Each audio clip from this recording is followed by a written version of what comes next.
Seguime para allá, Trumá, capítulo 25, versículo 10. Hará un arca de madera de acacia de 2,5 codos de longitud, 1,5 codos de ancho y 1,5 codos de altura. Vemos que todas las medidas que se le fue dado al arca de madera, en donde están colocadas las tablas del testimonio, fueron dadas a medio, ¿sí? Como dice aquí, de 2,5 codos de longitud, de 1,5 codos de ancho y 1,5 codos de altura. ¿Qué quiere decirnos con eso? Dicen los comentaristas sobre la ética y moral de que la persona que estudia Torah, que es el estudiante de Torah, el Talmid Jajam, la persona que es sabia, él sabe que por más de que él estudie y estudie y estudie Torah, él siempre tiene que verse que está solamente en el medio. No se llega al final. No se puede decir una persona que diga ya estudié toda la Torah completa, o sea, no necesito más nada que estudiar. No, la Torah tiene muchísima profundidad y cada vez que la persona estudia de nuevo y estudia de nuevo, profundiza más y más y más. Entonces eso es lo que viene a enseñarnos de por qué las medidas están a medias. Dice Rashi, harán un arca. Dice, se refiere a una estructura similar a los cofres que fabrican sin patas, los cuales están hechos de forma similar al cajón de la que la gente suele llamar en francés antiguo screen, el cual descansa sobre la superficie inferior. Por dentro y por fuera lo recubrirás. Dice, Bechalel hizo 3 arcas de diferentes tamaños, 2 de oro y una de madera. Cada uno de ellos tenía 4 paredes y un fondo, abiertas en la parte superior. Para cumplir con el requisito que el arca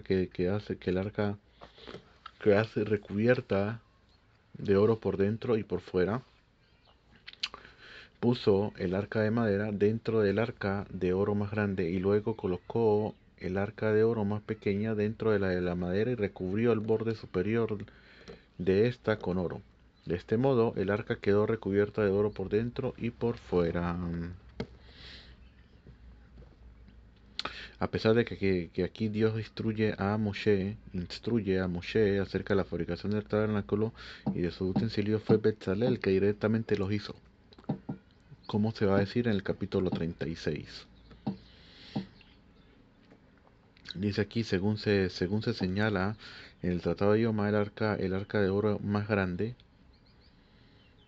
la que daba al exterior, medía 10 tefajín de puño y algo más de altura. El arca intermedia de madera medía 9 tefajín y el arca de oro más pequeña medía 8 tefajín de altura. Y un amá o codo equivale a 6 tefajín. Las medidas que la Torah da aquí son de 2,5 codos de longitud, 1,5 codos de anchura y 1,5 de altura. Se refiere a las medidas del arca de oro exterior. ¿Sí? Entonces, vemos que tiene que recubrirla de oro puro por dentro y por fuera. Si hablamos de que el arca viene se asemeja al Talmid Jajam, a la persona, al sabio, al que estudia la Torah, el oro tiene que ser por dentro y por fuera. Que la persona tiene que ser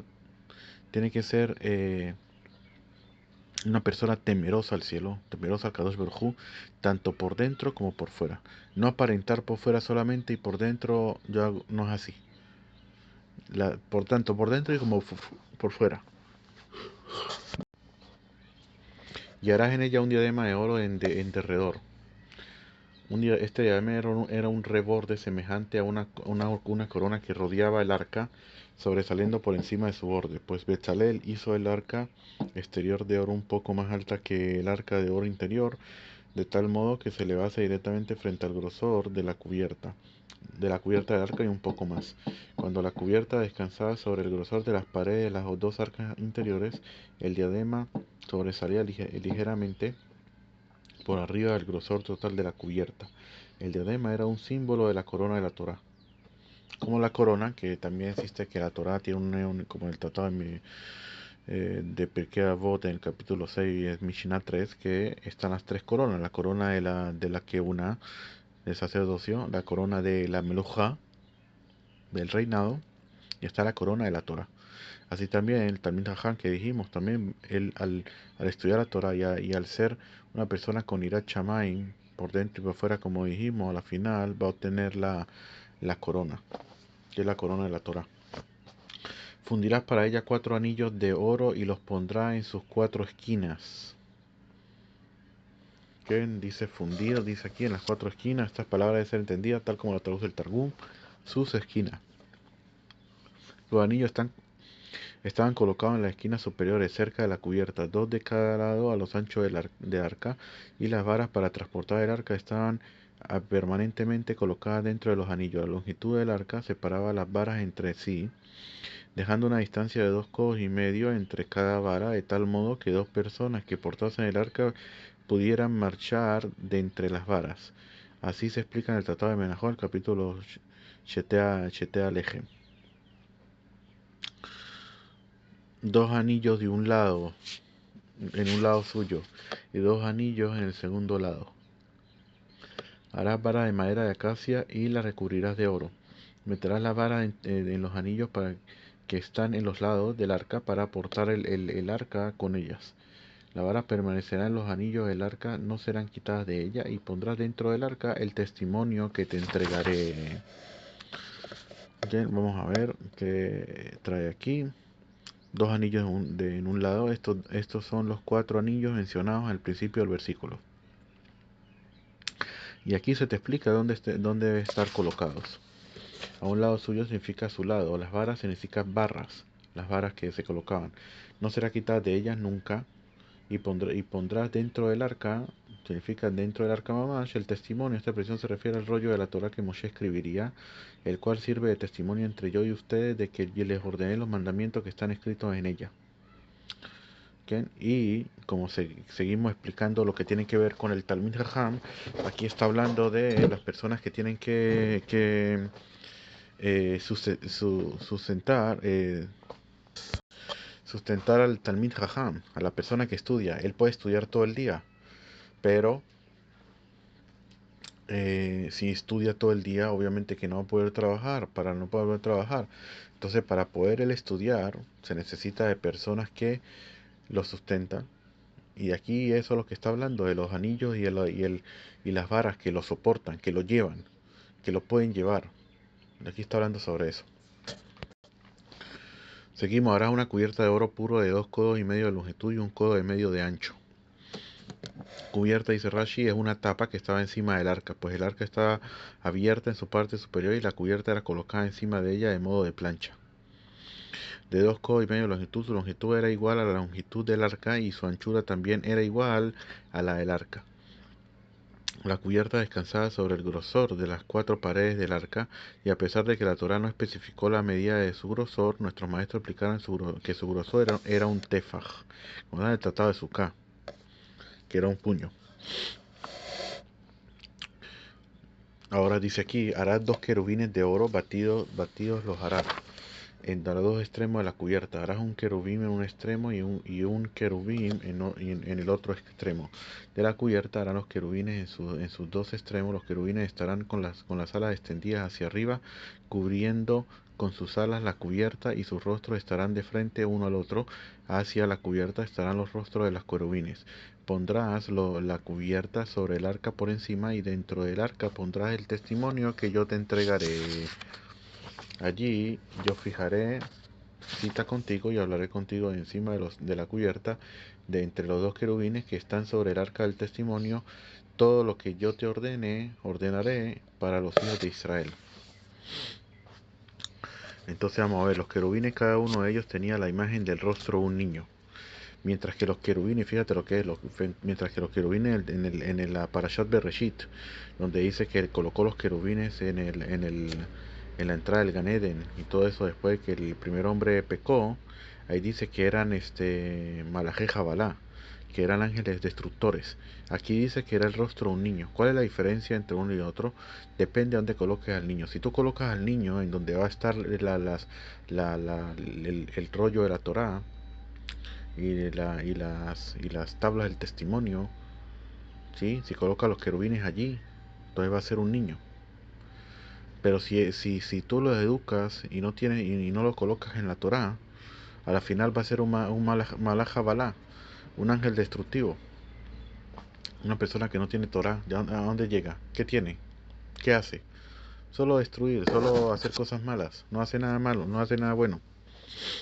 Eso es lo que viene a decirnos. Batidos los harás. Te quería decirle, dice Rashi, no los hagas por separado y luego los unas a los extremos de la cubierta después de haberlos hecho, según el procedimiento que los forjadores de metal llaman soldar en francés antiguo.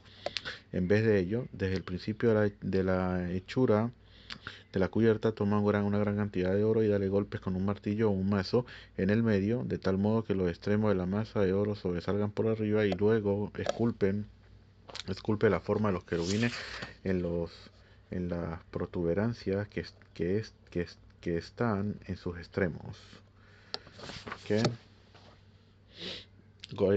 Batidos, dice aquí, golpeándose uno con otro. Los extremos de la cubierta en su superficie superior. Harás un querubín en un extremo para que no dijeras que había dos querubines en cada extremo de la cubierta. Era necesario que la Torah precisase aquí que debería haber un querubín en un extremo de la cubierta, es decir, que a partir de la cubierta misma harán los querubines. Esta frase no añade nada nuevo, sino que explica el significado de la frase batidos los harás, precisando que no los hagas por separado y luego los unas a la cubierta. Con las alas extendidas, esto quiere decir que no los hagas con las alas apuntando hacia abajo, sino extendidas y alzándose hacia arriba, próximas a su cabeza, de tal modo que haya un espacio de este fajín de puños entre las alas y la superficie superior de la cubierta, como se declara en el Tratado de Sukkah. Y dentro del arca pondrás el testimonio. No sé con certeza por qué razón esta frase fue repetida, pues ya ha sido enunciada que dentro del arca pondrás el testimonio. Sin embargo, para explicar su repetición aquí se puede decir que esta frase es para enseñar que cuando el arca esté sola, sin tener la cubierta encima, primero hay que poner dentro de ella el testimonio y después hay que poner la cubierta sobre el arca. Y de igual modo hayamos escrito que cuando el tabernáculo fue erigido, primero se declara y puso el testimonio dentro del arca y luego se declara y colocó la cubierta sobre el arca por encima. Es decir, que inmediatamente después de haber hecho el arca, antes de colocarle la cubierta encima, hay que poner dentro de ella el testimonio. Eso es lo que quiere decir. Allí yo fijaré cita, es decir, que cuando te fije una cita para hablar contigo, fijaré ese lugar para la cita, pues allí vendré yo para comunicarme contigo. Y hablaré contigo encima de la cubierta, pero en otro lugar, la Torah declara al respecto, el Eterno habló con él Moshe desde la tienda de la cita, ahora bien, esta tienda de la cita se refiere a la parte del tabernáculo que estaba en el exterior del velo, mientras que el arca estaba dentro del velo. Entonces, tenemos pues dos versículos que aparentemente se contradicen entre sí, sin embargo hay un tercer versículo que resuelve la contradicción entre ambos. En el siguiente dice, es el siguiente: y cuando Moshe entraba en la tienda de la cita, escuchaba la voz que le hablaba encima de la cubierta que estaba encima del arca del testimonio, de entre los dos querubines. Este versículo implica que Moshe entraba al tabernáculo y tan pronto como llegaba a la entrada, una voz descendía de los cielos hacia el espacio que había entre los querubines y de allí surgía y era escuchada por Moshe en la tienda de la cita. Todo lo que yo te ordené para los hijos de Israel. Dice Rashi, esta letra, vamos a ver si trae superflua e incidente, similar a ella hay muchas escrituras y así se debe ser entendido. Que todo lo que te ordenaré para los hijos de Israel. Ahora pasaremos a lo que es la mesa. La mesa, anteriormente hablamos del tabernáculo, del arca, que viene a asemejarse al Talmid Jajam, a la Ruhaniut, a la Torah, a la espiritualidad. Ahorita viene a hablar de la mesa. La mesa es donde la persona come, es la cosa mundana, lo material, el sustento, todo ello. Por lo tanto, dice, harás una mesa de madera de acacia, de 2 codos de longitud y 1 codo de ancho y 1 codo y medio de altura. Aquí vemos que los codos son más completos, ¿sí? ¿Por qué? Porque en lo que tiene que ver con con lo material, la persona tiene que estar feliz con lo que tiene. No tiene que verse que me hace falta, me hace falta. Tiene que verse me hace falta, pero con la Torah, como dijimos anteriormente. Pero con lo material tiene que verse que ya estoy satisfecho con lo que tengo. Baruch Hashem. Si Hashem me quiere dar más, Beseder. Y si no, estoy yo feliz con lo que es. Pero no tengo la necesidad de estar buscando otro trabajo, otra cosa, trabajar sin parar. Y todo eso como para tener más sueldo. La recubrirás con oro puro y le harás un diadema de oro en derredor. Le harás un bastidor de un palmo con derredor y harás un diadema de oro para su bastidor en derredor. Dice aquí su altura, es decir, la altura de sus patas junto con el grosor de la superficie de la mesa. Un diadema de oro, dice Rashi, que este era el símbolo de la corona de la realeza. Pues la mesa simboliza riqueza y grandeza, puesto que con respecto a la mesa llena los platillos suculentos se dice que es una mesa de reyes. Bastidor, dice aquí, este término debe ser entendido tal como lo traduce el Targum. Con respecto a este bastidor, los sabios de Israel tuvieron una diferencia de opinión. Hay quienes afirmaron que el bastidor o marco estaba por encima, rodeando la superficie de la mesa, que en forma similar de la moldura que está en los bordes de la mesa de los nobles. Y hay quienes dijeron que el bastidor estaba debajo de la superficie superior de la mesa, encajado de pata en pata en los cuatro lados de la mesa, la tabla de la mesa descansando sobre el bastidor.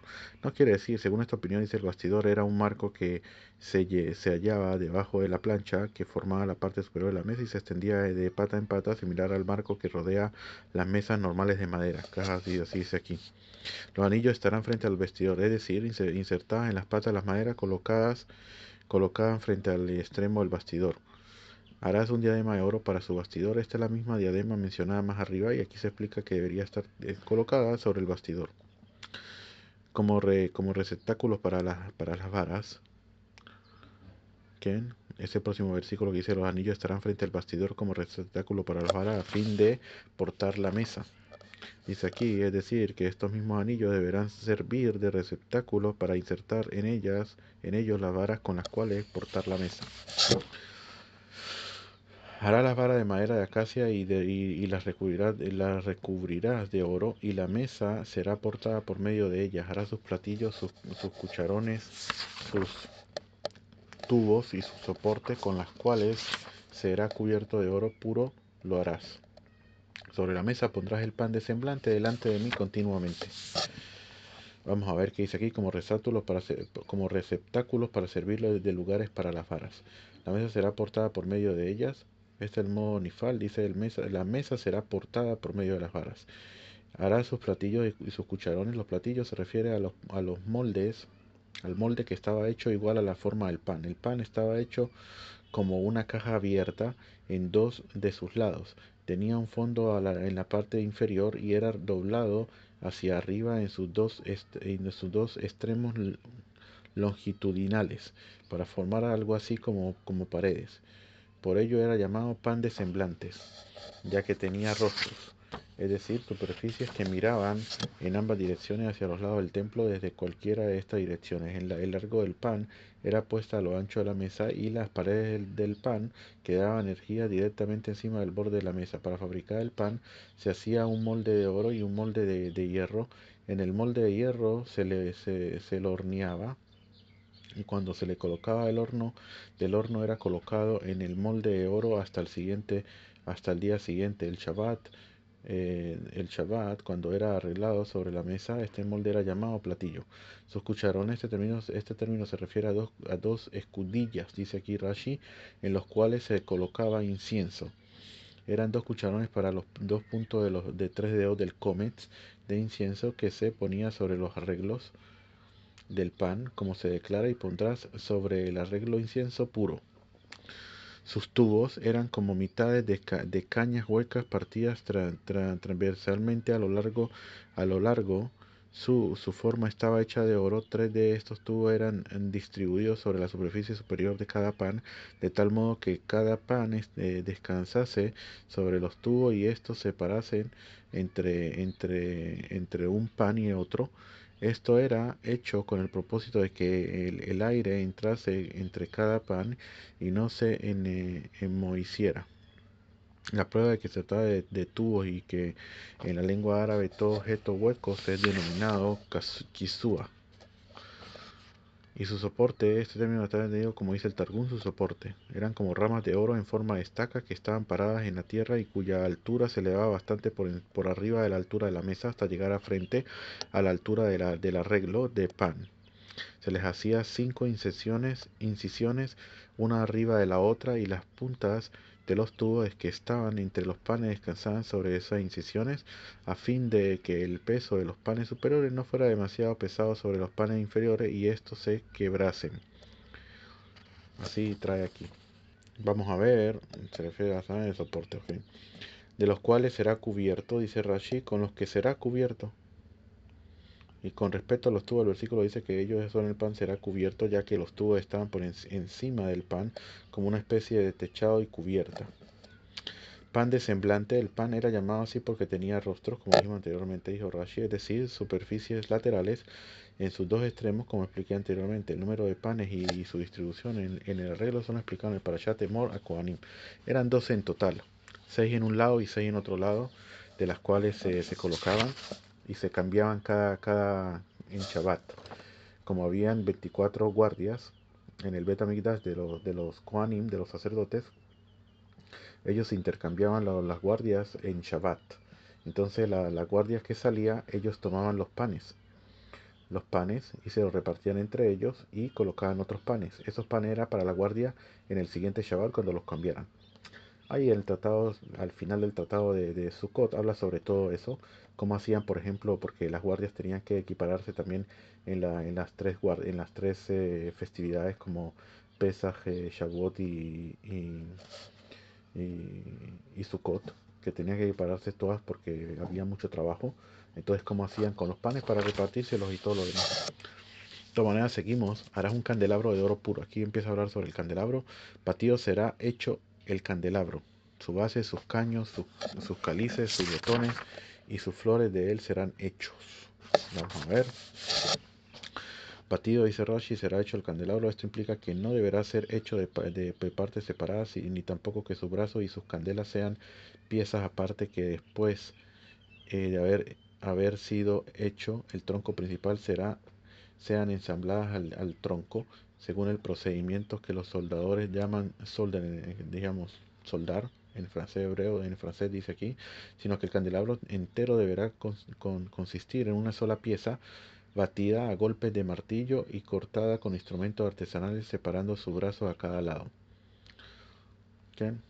Será hecho el candelabro por sí mismo, puesto que a Moshe le resultaba difícil comprender el modo en que debía ser hecho, el santo bendito es, le dijo, arroja el quicar de oro al fuego y el candelabro se hará por sí mismo sin que tú intervengas. Por esta razón no está escrito harás, sino será hecho por sí mismo. Su base, este término se refiere al pie del candelabro que está en la parte inferior, hecho en forma de caja, con tres patas que solían de ella hacia abajo. Su caño, este término se refiere al brazo central, el cual ascendía verticalmente de en medio de la base hacia arriba. En él estaba la candela central, la cual estaba hecha en forma de tazón, a fin de verter en ella el aceite y el pabilo. De por sí, con los siete, ahorita vamos a hablar sobre los 7 caños, pero ¿por qué se le hizo difícil también? Dice el Sera Shinshon, se le hizo difícil a Moshe Rabeno comprender sobre el hecho, sobre el candelabro. ¿Por qué? Porque a Kadosh Baruj Hu le dijo que hiciera un solo candelabro. Entonces, ¿por qué no le dijo que hiciera 10? Así como hizo el rey Salomón. El rey Salomón hizo 10 candelabros. Se le resultó difícil porque candelabro tiene 7 caños. Y entonces dijo Moshe Rabbeinu, si es el candelabro a lo que está prendido, ese es el fuego que acaba con la oscuridad de las naciones. Entonces, si es uno solo, entonces acabaría solamente con las 7 naciones que se encuentran dentro de la tierra de Israel, Kenaní, el Hití, el Yebusí y todos ellos. Pero, ¿qué pasa con las demás naciones? Son 70 en total.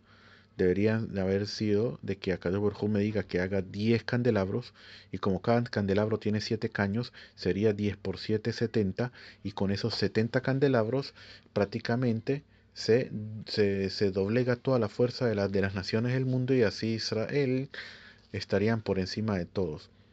Entonces quiere decir de que Moshe Rabenu de una vez sabe de que no ha llegado la Geulá completa, no ha llegado la redención completa como debe ser, como va a ser en el final, que Israel va a pasar a ser el, el, el obviamente el pueblo elegido, y todos van a reconocerlo de lo que ha hecho y todo lo demás.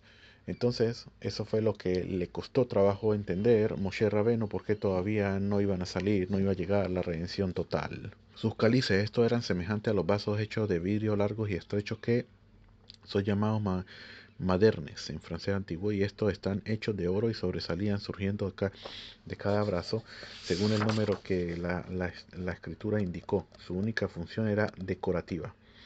Sus botones, su forma era similar a la manzana, era redondo, sobresaliendo alrededor del brazo central a la manera en que en esta época se hacen los candelabros que están delante de los príncipes, y que en francés antiguo recibe el nombre de pommels. El número de botones está escrito en esta parasha, indicando cuántos botones sobresalían del candelabro y qué tanto espacio había entre cada botón. Sus flores, estos eran diseños hechos en el candelabro en forma de flores. De él serán hechos, es decir, de todos estos diseños deberán ser hechos a golpes de martillo labrados en el candelabro a partir de una sola pieza de oro, pero no deberán ser hechos aparte y luego asamblados. Seguimos la parashá.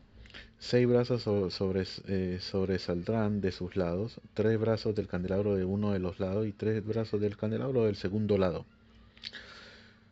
Entonces dice aquí, sobresaldrá de su lado, los brazos se proyectaban hacia un lado y hacia el otro en forma diagonal, extendiéndose hacia arriba hasta llegar al nivel de la altura total de la menorá, del candelabro, nombre que en sentido estricto se refiere al brazo central. Los brazos laterales se proyectaban hacia arriba, a partir del brazo central, uno arriba del otro. El brazo inferior era el más largo, el que estaba arriba de él era más corto, y el superior más corto aún, ya que la altura de sus puntas quedaba al mismo nivel que la altura del brazo central, que era el séptimo brazo, a partir de la cual salían los otros 7 brazos. Entonces quedan 7 brazos en total. Por eso es que en Hanukkah se hace uno de 8 brazos, aparte de que son 8 días que fueron del milagro, pero hay una prohibición de hacer los utensilios que se hacían en el Bet HaMikdash, hacerlo por fuera del Bet HaMikdash. Entonces también una de las explicaciones por lo tal. Hay que dice que también que los 6 candelabros, esos tres que están a un lado y otro lado, quedaban mirando hacia el centro. Eso viene a reflejar de que el centro, el candelabro en sí, viene siendo Shabbat, que es el día más importante de toda la semana. Y los tres de un lado y los 3 de otro vienen siendo los 3 días anteriores a Shabbat y los 3 días después de Shabbat, ya que los 3 días anteriores a Shabbat reciben la fuerza del Shabbat que va a entrar, y los 3 días que vienen después de Shabbat reciben la fuerza del Shabbat que ya pasó. Entonces, de por sí, todo tiene que ver todo tiene que ver alrededor del Shabbat, que es el más importante. Eso es muy importante. Entonces dice, vamos a ver, tallados. Este término es entendido tal como lo traduce el Targum. Los cálices estaban decorados a la manera en que en esa época se fabrican los utensilios de plata y de oro, según el procedimiento llamado nilir, en francés antiguo. Seguimos. 3 cálices tallados en un brazo y un botón y una flor, y 3 cálices tallados en el segundo brazo, un botón y una flor, de igual modo para los 6 brazos que sobresalen del candelabro. En el candelabro habrá 4 cálices tallados con sus botones y sus flores, un botón debajo de 2 de los brazos de él mismo, un botón debajo de 2 de los brazos de él mismo, y un botón debajo de 2 de los brazos de él mismo para los 6 brazos que sobresalen del candelabro. Sus cálices y sus brazos serán de él mismo. Todo él será de una sola pieza batida de oro. Sus candelas las harás 7. El Cohen encenderá sus candelas para que alumbre en dirección a su parte frontal, Sus tenazas y sus paletas serán de oro puro, de un talento de oro puro será hecha, junto con todos estos utensilios. Mira y hazlo conforme a su diseño que se te muestra en la montaña. Vamos a ver qué dice, qué nos trae Rashi. Tres cálices sobresaliendo en cada brazo, un botón y una flor para cada brazo. En el candelabro habrá cuatro cálices, dice Rashi. En el brazo central del candelabro habrá cuatro cálices. Uno de ellos sobresalía en el candelabro mismo, abajo de los demás brazos, y tres encima de los puntos de salida de donde salían los brazos laterales, tallados con sus botones y sus flores. Este es uno de los 5 versículos de la Torá cuyo significado no puede ser definido con precisión. No se sabe si se quiere decir decir cálices tallados o tallados con sus botones y sus flores. Un botón debajo de dos de los brazos se extendían a partir de cada botón, proyectándose en los dos lados del candelabro en ambas direcciones. Así aprendimos la braita de Mejeret Mishkan. La altura del candelabro era de 18 tefajim. Los pies de la base y el flor inferior abarcan 3 tefajim. Esta es una flor mencionada en la relación a la base, como se declara hasta su base y hasta su flor. Luego habían 2 tefajim de espacio vacío y un tefaj donde estaba una de las 4 cálices del brazo central, y un botón y una flor de los dos botones y las dos flores mencionados como estando en el candelabro mismo, como se declara en el versículo anterior, tallados sus botones y sus flores.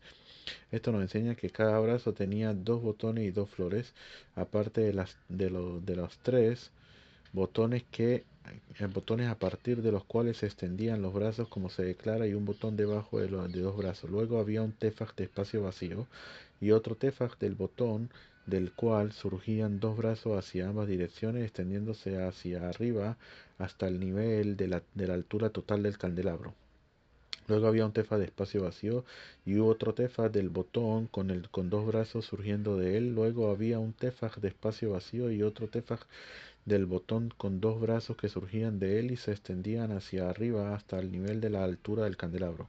Luego había dos tefajín de espacio vacío que daban tres tefajín en la parte superior de cada brazo, en los cuales había tres cálices, un botón y una flor. Resulta así que habían 22 cálices, 18 de los 6 brazos laterales, 3 en cada uno de ellos y 4 en el tronco del candelabro. Ello hace un total de 22. Y había 11 botones, 6 de los 6 en los 6 brazos laterales y 3 en el tronco del candelabro, a partir de los cuales surgían los brazos, más otros dos en el candelabro mismo, puesto que se declara tallado su botón y el número mínimo de la palabra en plural botones es 2. Uno de estos dos botones estaba abajo, cerca de la base, y el otro estaba en las tres tefajín superiores junto a los tres cálices. Y el candelabro mismo tenía 9 flores, 6 en los de 6 brazos laterales, como se declara en cada brazo un botón y una flor, y 3 en el candelabro mismo, como se declara en el versículo anterior, tallados sus botones y sus flores, y el número mínimo de la palabra de plural flores es 2. Y la tercera flor en el brazo central, en la que está mencionada la sección Bealotja en la frase hasta su base, hasta su flor. Y si analizas cuidadosamente la explicación dada por esta braita escrita más arriba, hallarás cada una de las diferencias de diferentes partes del candelabro según su número, cada uno en su lugar correspondiente. Seguimos, dice Rashi, sus candelas. Estas eran como tazones en los cuales se ponía el aceite y los pabilos para que alumbre en dirección a la parte frontal. Esta frase indica que deberás hacer que la boca de las 6 candelas que están en las puntas superiores de los brazos que salen de los lados del candelabro queden volteadas hacia el brazo central. Fue lo que dijimos anteriormente, para que cuando enciendas las candelas, estas alumbren en dirección a la parte frontal, es decir, que sus luces estén vueltas en dirección al brazo central, que es el tronco del candelabro. Esto también habla de que la Torah está compuesta por la Torah oral y la Torah escrita. Está la Torah escrita, ¿sí? Y está la Torah oral, que la Torah oral está compuesta por seis órdenes de Shisha Sidrei Mishnah. seis comparticiones de la Mishnah. ¿Sí? Entonces, por eso tenemos las 7 candelabros. Están los 6 que están mirando hacia la central, que la central viene siendo la Torá escrita, y las 6, que es la Torá oral, que están viendo a la Torá escrita, porque la Torá oral viene a explicar la Torá escrita. Muy interesante sobre eso. Hay otro que también dice que habla sobre la Torá oral y el medio está el Irat Shamayim, que la persona, como dijimos con el Talmid Hajam, necesita que tenga Irat Shamayim también. Hay muchas cosas que se dijeron, se aluce con las 7 candelabros. De todas maneras, seguimos aquí. Sus tenazas, este término se refiere a las tenazas hechas para tomar los pabilos de entre el aceite para acomodarlos y extenderlos hasta la boca de las candelas.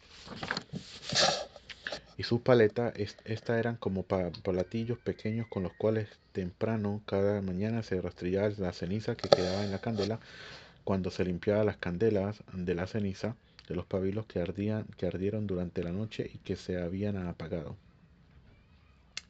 Un talento de oro puro, dice aquí, esto indica que el peso del candelabro junto con todos sus implementos solamente deberá ser de un kikar de oro. Kikar es un talento de oro, no menos y no más. El kikar utilizado para fines profanos era de 60 mané, mientras que el kikar utilizado para fines sagrados era el doble de eso, 120 mané. El peso del mané es igual al de litra, con el cual se pesa el dinero según las medidas actuales de la ciudad alemana de Colonia y equivale a 120 euros, aureos, dice Rashi. No aureos, no euros, sino aureos. El mané es igual a 25 selaí y la cela equivale a 4 aureos. Todo esto lo trae Rashi porque estas son las monedas que se utilizaban en aquella época y mucho hoy en día ya no son relevantes, pero todo lo que hay hoy en día es obviamente según lo que había antes. Entonces Rashi te trae lo que vale cada uno como para que sepas más o menos cuánto era lo que valía. Vamos a ver los últimos que trae Rashi. Mira y hazlo. Dice esta frase implica, mira aquí en la montaña el diseño que yo te muestro. Esto nos informa que a Moshe le resultaba difícil comprender la hechura del candelabro hasta que el santo bendito es le mostró un candelabro de fuego que se te muestra, dice aquí Rashi, dice el Targum, que se te muestra en la montaña. ¿Qué? Entonces, hasta aquí llegamos al final del capítulo 25, terminando esto para va a empezar a hablar sobre las cortinas y todo lo demás que va a hablar. Entonces, que tengamos buen día. Be'ezrat Hashem.